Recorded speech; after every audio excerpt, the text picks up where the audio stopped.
So I just watched the new rom-com dramedy Eternity, directed and co-written by David Frayne alongside Patrick Cunane.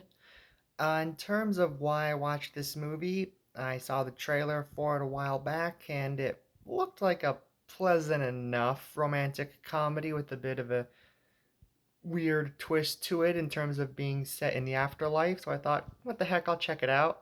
And now that I've seen it, the film ended up as a mixed bag to me with some good and bad elements.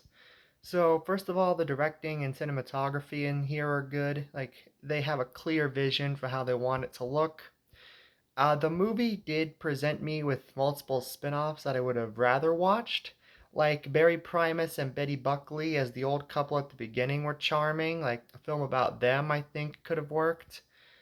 A show focusing on the afterlife created here with Divine Joy Randolph sort of taking on different clients each week could have been interesting and fun. And speaking of the afterlife created here is definitely a bit similar to the sort of bureaucratic afterlife that we see in Beetlejuice or The Good Place, but it still manages to create enough of its own identity to stand out. And a lot of the best jokes definitely come from the different eternities presented here. With those positives out of the way, now we get to the negatives, and I have to say I kind of ended up mentally checking out when the movie just became a love triangle. Like Miles Teller was likable as the kind of jerky guy that was married to the female lead for so long. Meanwhile, Callum Turner came off as kind of a creep and a jerk, and I couldn't really root for him, honestly.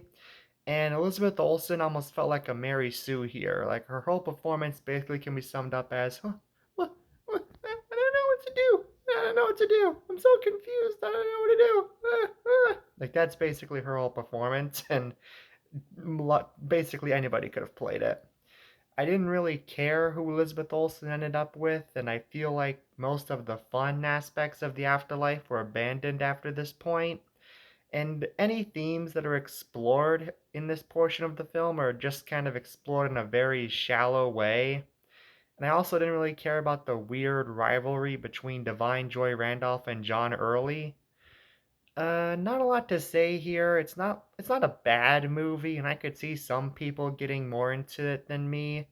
I think it is at least worth checking out if the trailer looks interesting to you. Just know that the first 30 minutes of the film and the portion of the film that's about the actual love triangle are definitely very disproportionate, and you might be disappointed if you're hoping for the whole film to be like that first 30 minutes. Now I'm going to give Eternity a C. So those are my thoughts on the film. If you've seen it, be sure to let me know what you think down in the comments below.